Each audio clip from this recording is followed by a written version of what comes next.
There's this generation called the Gen Z. We're the Gen Z. We're going to be discussing them.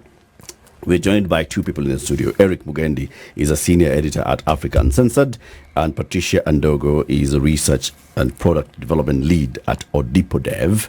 Good morning. Good morning. Welcome to the hot seats of the situation. Thank you. Good to see you looking warm. It's good to see you looking dry.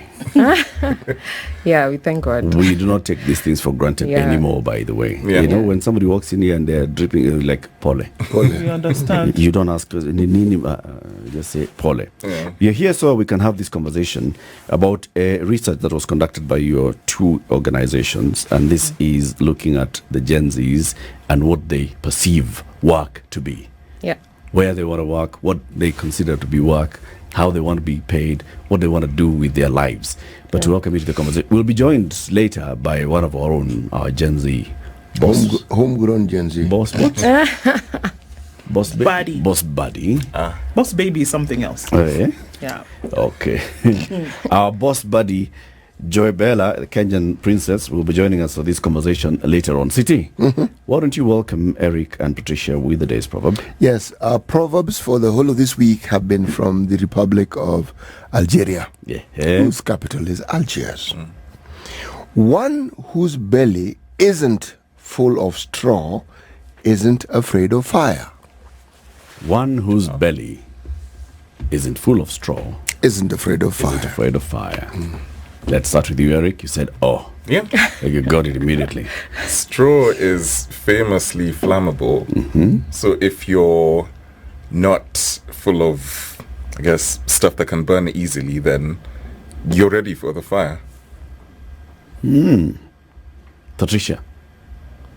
How I would put that, like my interpretation, is if you don't place yourself in a situation where you can get into trouble, you'll never get into that trouble because you've not placed yourself. If you don't have the straw, you won't get fire. So if you don't place yourself in a troublesome situation, you'll stay away from it. If I stay away from areas with floods, I'm going to be affected by the floods. I agree. And let me ask, these places where you say from floods are which ones? Inside here. Schools. I don't know where the students will fit in on Monday, but we'll see. This thing. Anyway, so ODIPODEV and Africa Uncensored, you did some research on Gen Z. You want to tell us about it? Yeah, sure.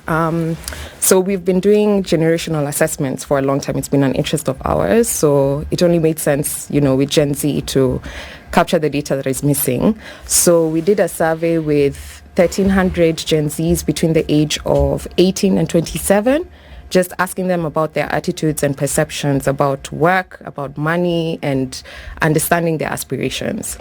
Yeah. What did you find, Eric? I think some of the things that have been consistent with previous generations are also true for Gen Z. Because one of the things that keeps coming up is, Gen Z doesn't want to work. They are just interested in vibes, and then they come in and they're notoriously flaky as workers. But I think one of the things that came out in this survey is that a lot of the things that have been true for previous generations, like looking for money, or looking for like stability in the workplace, are also true for Gen Z. But the difference is that the types of careers they're looking at as things that they would be interested in doing are kind of different. So you find that, say, social media influencer as a career is emerging as a viable long-term career option for Gen Z compared to previous generations. And then also the considerations about where to work and what kind of work they want to do. So we've seen things like mental health coming up as a consideration, and also just the general vibe of the workplace. Like, is it a place that you will feel good working at, as opposed to you just go in 9 a.m., put your head down, and then 5 p.m., it's end of the day, you go home, and then you're done. So those considerations are a bit different. And then also we're seeing a lot of Gen Z also saying they want to leave the country. That was a really big finding from this survey, in that they would see the future careers as something that would take them outside of Kenya, because they're looking at the country and the economic situation as is, and they feel that it would make more sense for them to take their skills elsewhere. Yeah. So they do want to work, but they Yes. still want to work here. Yeah. Yes. Okay. What about education? Do they see education as a means to an end? I think when we look at the number of people who are saying they want to be content creators, and they look at the path in which they got there, and the fact that, you know, you cannot directly attribute their success in social media influencing to their education, might reduce the appeal, especially for further education going down the line. Okay, so hang on. So if you have 1,300, did you say? Yes. Okay. So an overwhelming percentage of this number want to be content creators. Yes. It was the second highest dream job After what? after self-employment. So most of them wanted to be their own boss. After that, they wanted to be influencers. Okay. Yeah. So now, if you just allow me. What's the difference between being an influencer and being self-employed? I don't think Good there's a question. difference. Sounds to me like it's the same thing. Isn't Yeah, it? yeah. It is. It Yeah. is. Yeah. It's interesting that it's picked like it's different, but yeah. Influencers are paid by brands To get people to essentially either use the Yeah. brand service or Yeah. buy the product. Exactly, yeah. Right? Yeah. Yeah. Okay. I think the difference is influencing. You make money from content creation. Business Yeah. could be, you know, it could be a very wide. Could sell could juice, be have a anything. Yeah. shop kind of thing Yeah. as a Yeah. self-employed person. Exactly. Yeah. Or okay. So there is no, I'm trying to understand here because of that education question, that for Gen Z, if you're going to be a content creator that would then be an influencer, Yeah. there is no connection between having a degree, for example, in business administration and how I can be a content creator. No. So there's no link between the two for them. No, because we're seeing people going into it way before they've studied that business administration. succeeding, I mean, as the ad hit her, you know, she got her moment of fame at a very tender age of 20 years. So what they're seeing is a lot of people that age are saying, look, I didn't, you know, that's usually before the age that people have gone to university. But, you know, allegedly her rate cards are 100,000 plus for like one video on a social media platform. So if they see that, you know, it may reduce the appeal for them to go Why and is study fame further. important? Fame and money. So when we look at what they said, the things that they wanted most from a job, it was what we're calling vibes, cash, and inshallah. So it's, I want money, I want good money, I want vibes, I need to have fun at work, and I need inshallah, like I need mental health. I need to be able to step out and take a break when I want to take a break. So I think because fame enables them to do that, enables them to make money from those platforms, then fame plays a part in, you know, what the dream job looks like. Yeah. Yeah. Fame, though, is flimsy.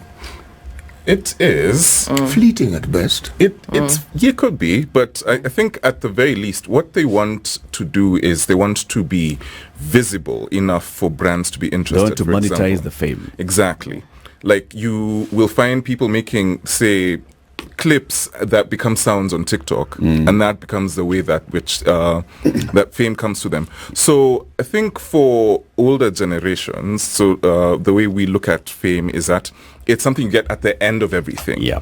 For them, it's like this is a starting point. You become very visible, and then you start to monetize your image, and you start to monetize your presence and the way you interact with things in a way that is like a lot more sustainable, I'd say, because you're not just like a one-trick pony. You're not just famous for being famous, as in the case of like the Kardashians. You have a way of engaging with audiences and people find you relevant. So I think it's the definition of fame that's a bit different, and that's what they're looking for. Does fame have some kind of impact on influence? I think so, because ultimately for you to be influential, you have to have some kind of fame.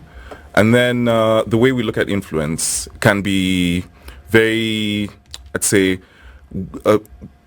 different depending on the time you're looking at. So during elections, for example, when you have like all of these gospel musicians performing before a political rally, it's the politicians who are trying to ride on the fame of these gospel musicians to get or to build a platform for themselves, that kind of thing. So the thing about what they'd like to do, the overwhelming percentage of them saying they want to be self-employed, Yeah. that's it's a drastic shift from the previous generations, isn't it? Right?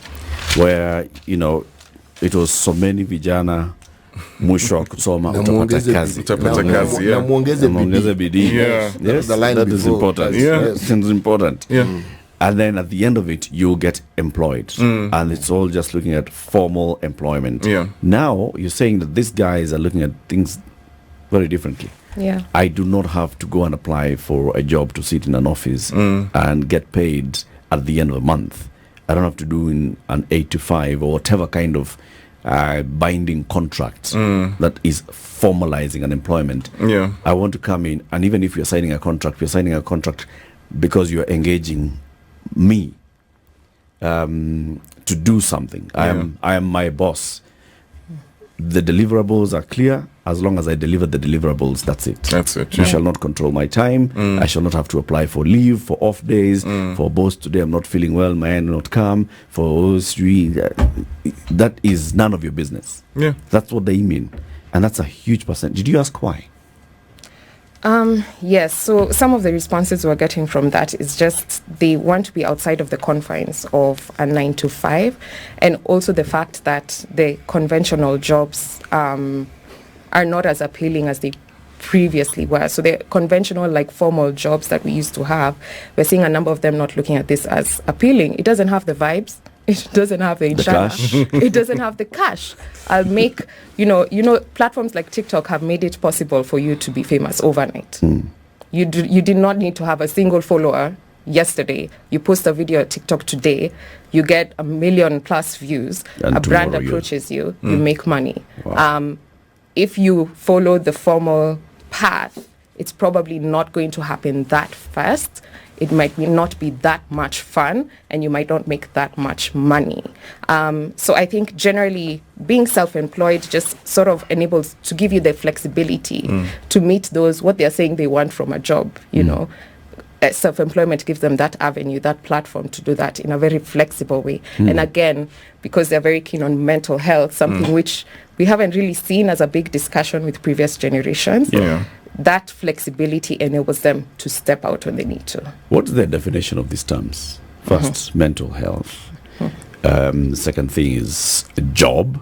Yeah. Let's start with the mental health, because you're saying they're very big on mental health. The inshallah bit of this vibes cash and inshallah is on the mental health. Yeah. What do they mean by mental health? What do the Gen Zs mean? I would say something that is comfortable for you. It gives you peace of mind, where you don't have to worry about all of the attendant details. All you have to worry about is this is what you're working on, this is where your deliverables are, so that becomes your only focus. But if you have to worry about things like, am I going to still have employment at the end of it, or is it something that will take away from your focus? So essentially, you want to focus all your energies into the work that you're doing, so that you do the best that you can.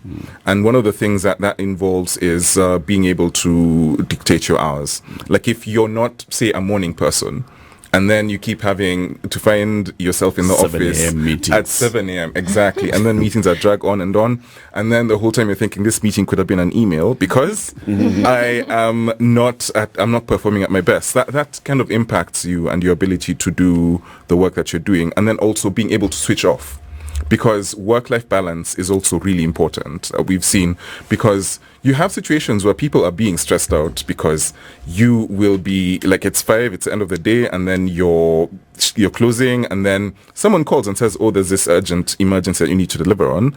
And because you don't want to compromise your job, you will have to drop everything. You're like, I will not go on leave, I will not take any breaks, I will just focus on this work.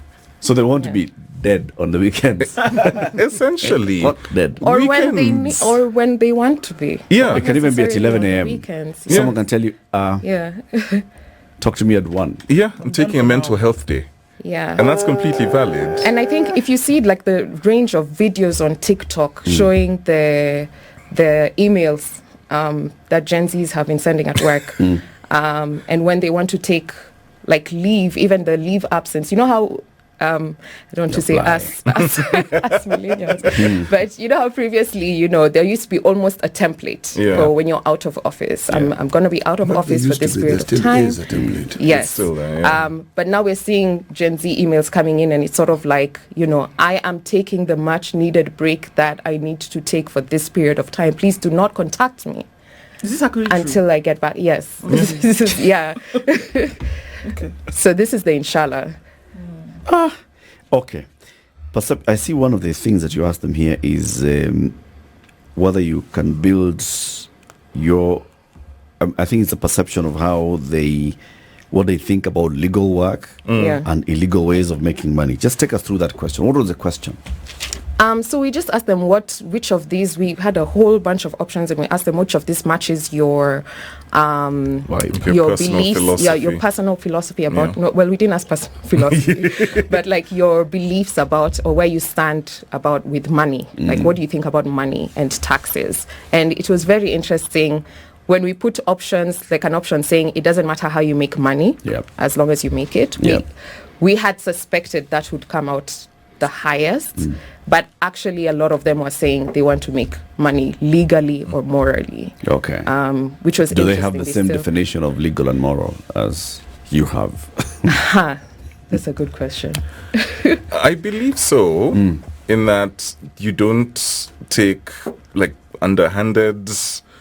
I think it's because one of the things that they're seeing is these very visible, very flashy, like billionaires with no visible means of income, or when they justify what they've gotten, they say, "Oh, I learned how to trade forex, and within a month I made $1 million," that kind of thing. Yeah. So they are seeing that as not being desirable to them, because like wealth as I guess a goal isn't really important. I think that's one of the things that came out in this survey. It's that they value experiences. They value the kinds of things that having this kind of money would get you, rather than just accumulating wealth for the sake of being wealthy. Okay. Yeah. What were their views on these mainstream careers that people have? That's a good question. So we are still seeing interest in the careers that millennials used to always like desire to be in, like doctor, lawyer, engineer. Like 30% of the respondents I was wanted to be waiting for you either. to say teacher. I haven't heard. Yeah. Millennials teacher? No. Farmer showed up on the list Dinosaurs teacher, yes. about like like Yeah, farmers but are a small showing up. percentage A as small usual. percentage. Yeah. Farmers. But Yeah. Oh, that's yes. good. Yeah. But overall, actually, I'd say mainstream or like traditional careers were still really highly Rated? placed in the Yeah. in the findings. So people still want to be doctors, even though one of the questions actually asked about whether they want to still be doctors even with the ongoing doctors strike. And some of them said, okay, I never really wanted to, but there was still a significant proportion of respondents, I think it's about 1 in 5, that said they still want to be doctors Yeah. even though there's an ongoing strike. So engineering was But still there. 22% said that the doctor strike has affected their intention to become doctors. Yeah. That if they ever intended to become a doctor, Yeah. the doctor strike has made them decide, that's not. So they're saying there's no They were cash, from there's me. no inshallah. Yeah. So engineering definitely and no law. vibe. It's not their vibe. Yeah, it doesn't vibe with them. Yeah, it's giving mid. It's giving mid. Yeah, What does that mean? like it's not interesting. They're not interested. You know, in the 1970s. Oh wow. Sorry. Well, yes, one has to get historical on this thing, Yeah. given that I'm historical myself.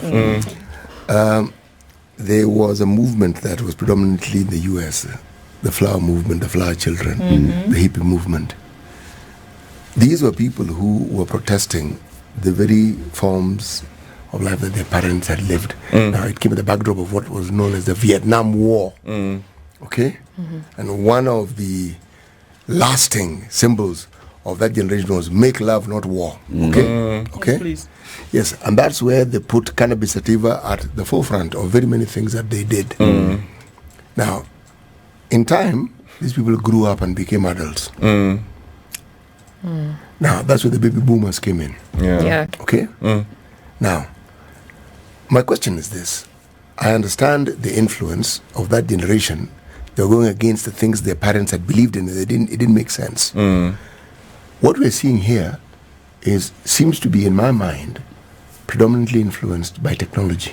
Because in the absence of technology, what we're seeing, the vibes, the cash, the inshallah, where would it fit in the absence of technology? Yeah, the media environment plays a huge role. Like the role social media is playing in our lives now has created, platforms that didn't exist at all before. I mean, if you think about it, even for the younger millennials, a job like social media manager did not exist 10 years ago. But when brands started realizing that their consumers are on these platforms and, they need to pay someone to create content to reach their audiences on this platform, then a job that never existed before became a thing. And so it's very true that in the absence of technology, in the absence of, the current media landscape as it is, a lot of this would not be happening. But even if that is the case, it still doesn't remove the fact that the Gen Z seem to be a generation who are spearheading a much needed change. That's true, yeah. Because much needed, City? Yes, much needed change. Yeah. Needed why? Needed because, you see, if you look at the drudgery of doing things the way we've always done them over and over again, what is bound to be resultant is that the same thing that we've seen before will happen.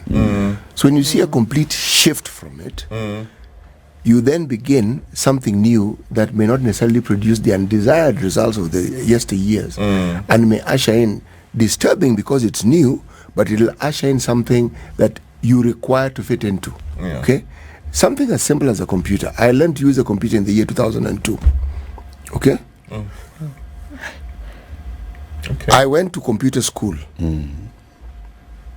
It was the most torturous thing I'd ever been involved in.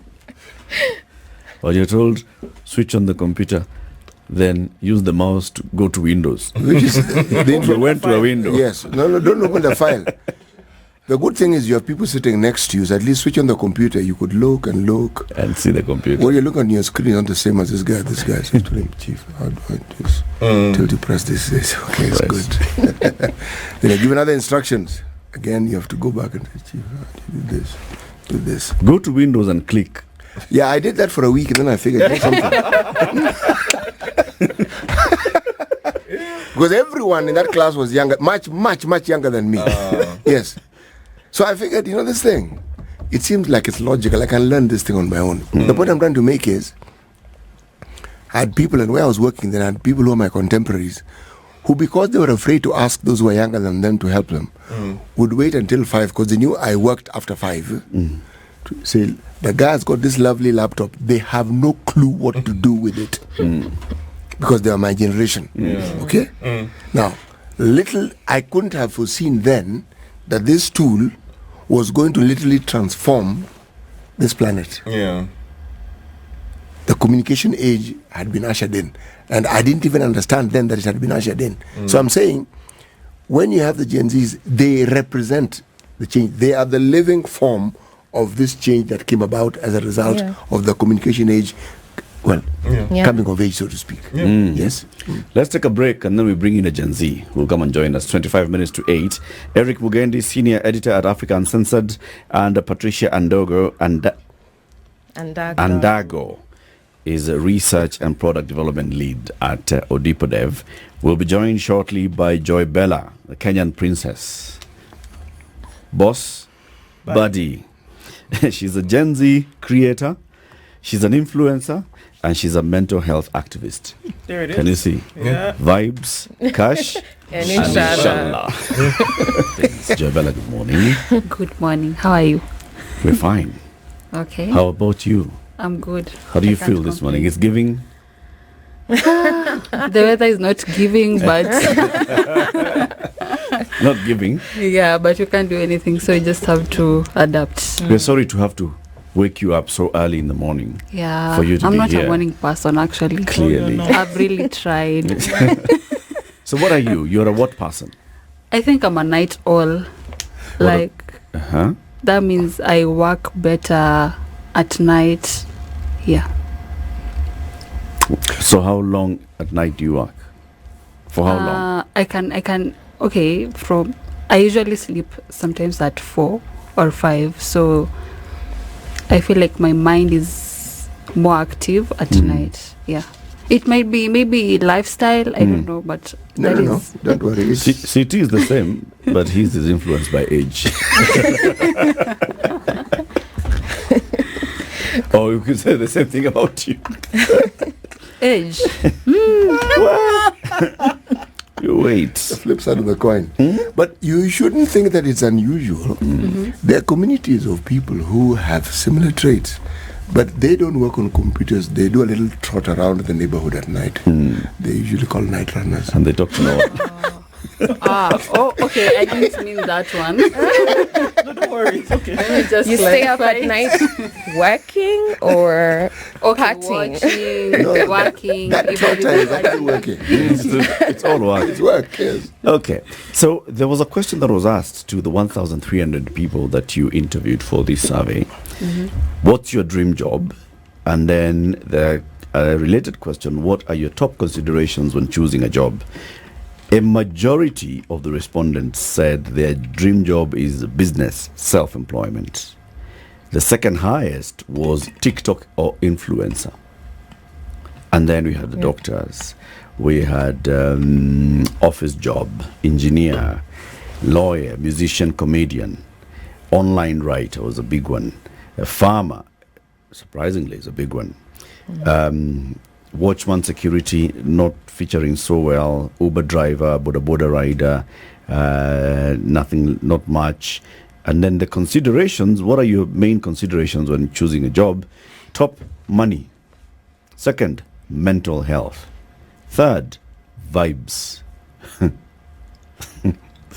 Fourth, company reputation. Fifth, remote work. And then there were others. Do you agree with this kind of finding? Would you have answered the same way? Yeah, You'd have answered the same way. the same way. We were asking ourselves, and we were even asking Patricia this question. What's the difference between being self-employed or being a TikToker or an influencer? Let me just define this. Being an influencer is actually drawing online traffic to a product or maybe a service. And being self-employed, I feel like being an influencer, you are the brand, like I'm the brand. But now if I'm an entrepreneur, I'm a self-employed person, I have to look for capital, I have to maybe position a business. But as an influencer, it's only me. The only thing maybe I can invest in is a good camera and microphones for quality sound. That's it. And Yeah. research. Yeah. Biggest motivator is money, by far. And then the second one is mental health. You're a mental health activist. Yeah. Please explain why this is so big. I feel like due to the past trends and a lot of, let me just say this in a Gen Z way, the millennials, they Those have... old people, those older people. Wow. Sorry. Sorry, the millennials and going above. On the prehistoric. Dinosaurs. We have the social media on the tip of our hands, and we've seen people getting fired. People were committed to their work. So I feel like as Gen Z, we don't actually put all our baskets. All our eggs in the basket, because we've seen what happened. You've been committed going to work, and then these people, they just replace you like this. So as Gen Z, we are actually causing a revolution in the workplace, and if it's not possible, we choose to actually employ ourselves. For yourself. Yeah, actually what you've said, I've seen that quite a bit, not only in your title, how you were introduced, but a lot of Gen Zs, if you see even their titles on LinkedIn, it's, their commas. I am an influencer, I am a da-da-da, I am a da-da-da. In this world, you can't be one thing. I'm not a one-trick pony, The older people is, I am so-and-so, I'm a father, I'm a husband, or I'm a mother, I'm a wife, You are one thing into the other. You're an influencer, a content creator, a mental health activist, an inshallah person. And city. I'm actually a lot, but let's just... We just condense. you summarize. Let me just summarize. But that definition is actually very realistic as opposed to the previous definition that you speak of, because we are a composite of things. That is the reality. Sure. And if you look at even what we do, we never really do just one thing. We just prefer to identify ourselves with perhaps one thing or a discipline. But we're usually more than that discipline. I think this is a generation that is courageous enough to come out and say, actually, you know something? Forget the pretense. I am this and this and this and this and this. Okay? Yeah. All of them. In fact, I'm looking for some more things I can be. But for now, I am this and this and this and this and this and this. But then comes a question. Yeah? The this and this and this and this. How long is that supposed to last? Well, that's a good What do you question. mean? Is this a phase? That's a Yes, good it is a phase, because you Are you will going through a you phase? will grow, you will be older, your experiences will get you to look at life differently. That's why I went to the early example of the 70s and the flower children and the hippie movement, and you eventually get older. Yeah. You will be an older Gen Z. You will be a parent Gen Z. That generation of older people whom you saw, like myself, will have been extinguished. So you will be heading towards being the older person. Well, I feel like I look at it like this. This is our time, and we are doing the best that we can. And I'm sure that we are setting foundation and causing change for the generations to come. So I think our legacy will live on and like help the generations to come. So, yeah. It's interesting because I'm sure you hear this stuff all the time. When you hear that, Gen Zs are entitled. They don't want to work. Gone are the days where you would have to put in, hard work and sweat to see the results of something, and that they're impatient. I mean, it's a lot of words that are being used to describe. What would you say about that? You don't want to work hard. You want to be able to be in your comfort zone and things come to you. But I hear you saying, well, you actually work for some of these things. You work. It may be a different kind of work, and it's in a different setting than one it was before, but it is still work. But then there's still that whole thing of entitlement, that if somebody asks you to do something according to a set of rules or within a particular space, then Gen Zs don't want that at all. How would you say? What would you say think about that? people, there are a set of people who are jealous of the approach that Gen Zs use at work, and other people just don't understand, because you don't want to rest. Like, let me just ask you, is it a bad thing for you to rest, even if In you're fact, not like a Gen me, Z? like now me, Princess. Don't you want? Good question. Don't you want to just rest and sit at your comfort and then receive good things? Don't you want that? Well, Who wants to work 24/7? Okay, now let me give you the interpretation of these prehistoric beings like myself. When you say you want to rest, see, it's like rest becomes work for you. So you treat rest as work. You get a PhD in rest. Yes. You move along with rest. Okay. I feel I'm gonna Speak up. most people Speak your say mind. that Gen Zs are lazy, we don't want to work, but I feel like, and I think, and it's a fact, Gen Zs are smart.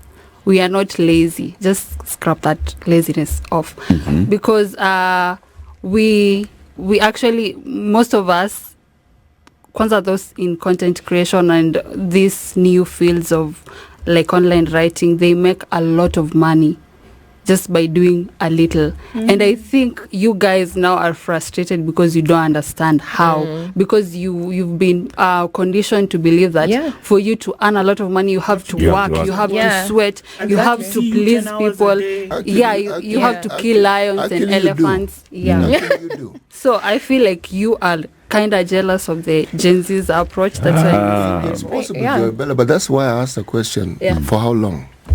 For how long? What? You see, everything that Joy Bella is saying is true. But what if it's just a flash in the pan?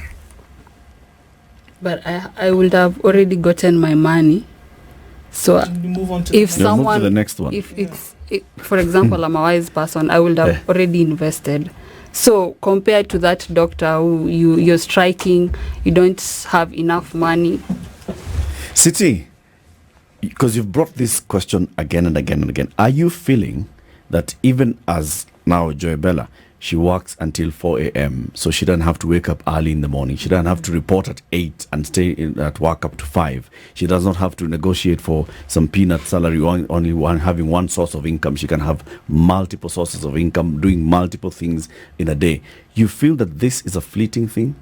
That eventually she'll end up to the system of an 8 to 5? No, I don't think so.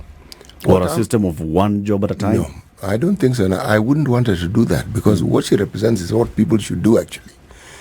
Work up till 4 a.m.? No, you have the capacity to do a lot more. Why don't you just utilize those abilities? Okay. Why are you focusing on one thing? What I'm actually talking about, something a lot simpler. When you look and learn from people who are older and you feel this is not the way you want to go, it is a good thing, because that's how change comes about. However, there's a dismissive element in the analysis and the way they go about it. It's like those who are older miss the point completely, and they forget the older people didn't have what you have. We didn't have computers.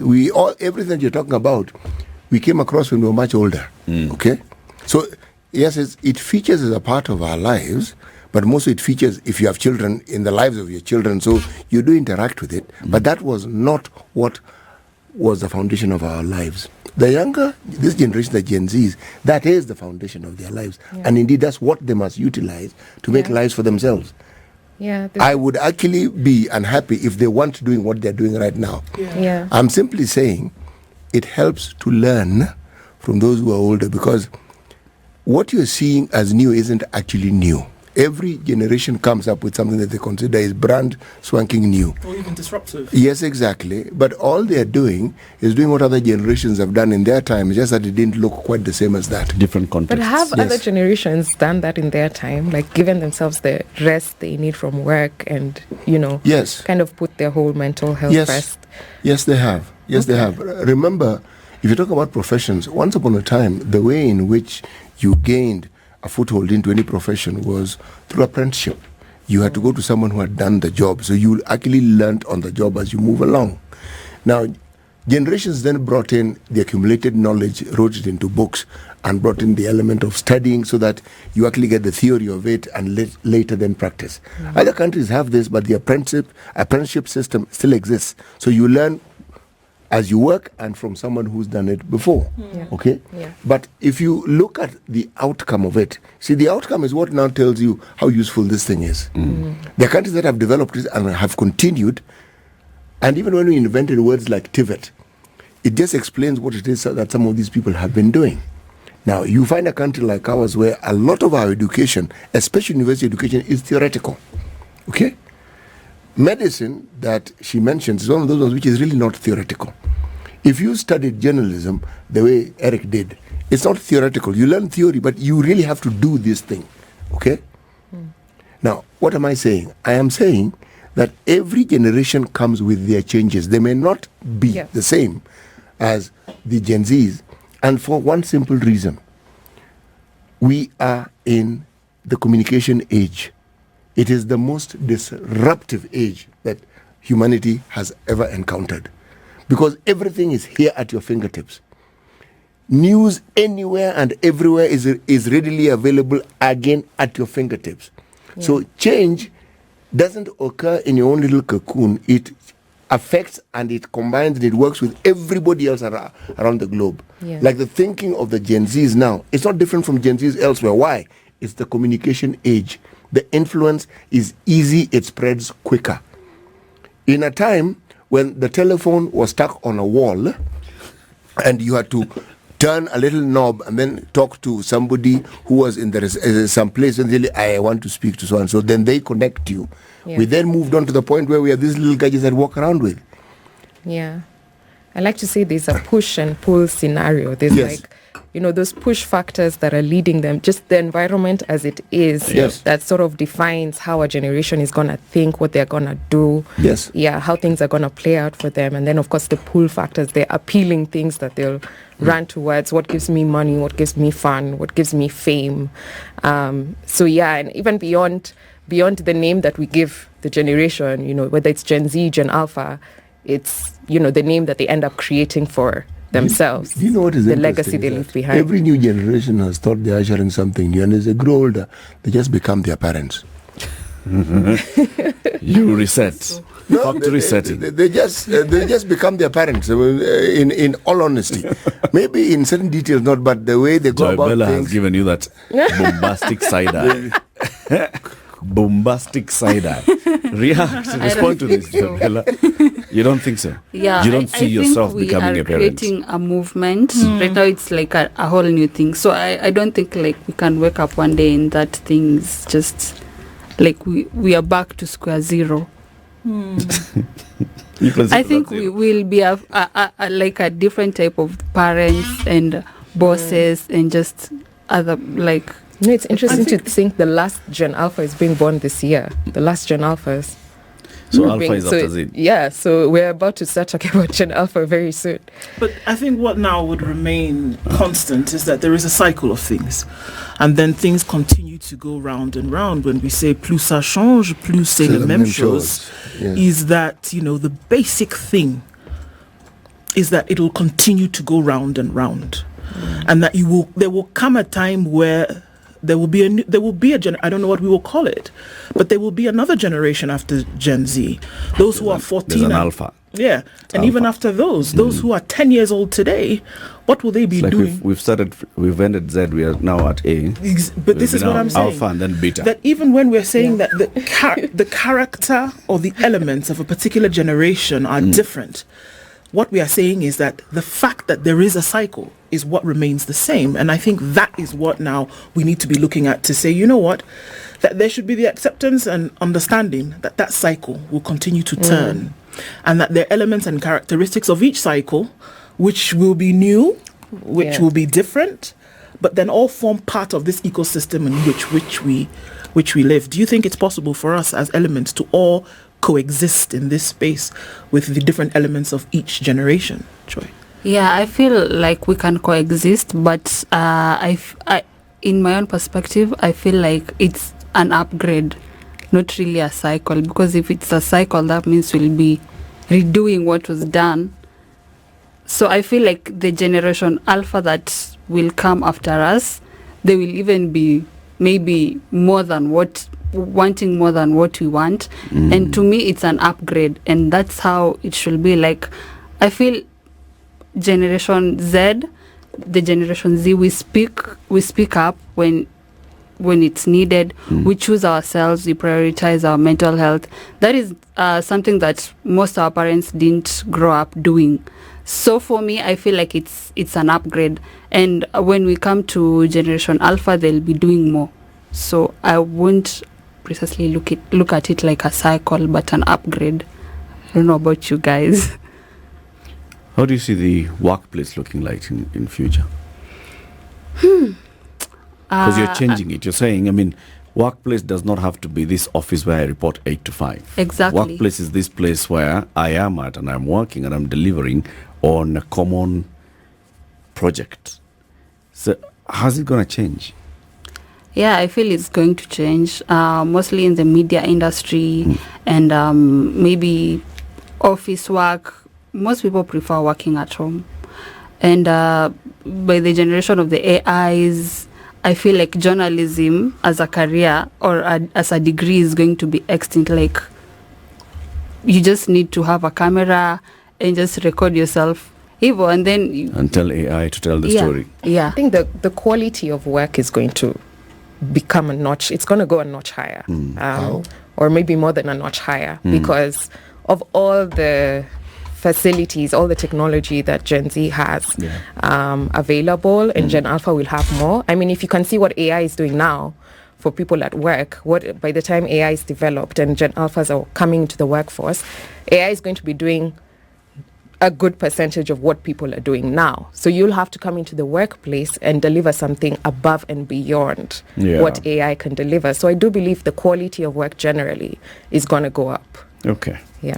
We thank you very much for joining us. Patricia Andago, Research and Product Development Lead at ODIPODEV, earlier joined by Eric Mugendi, Senior Editor at Africa Uncensored, and also live streaming on Joybell, like the Kenyan Princess, on her IG and TikTok and wherever we were. We were live in all those places. This is The Situation Room, the only way to start your day.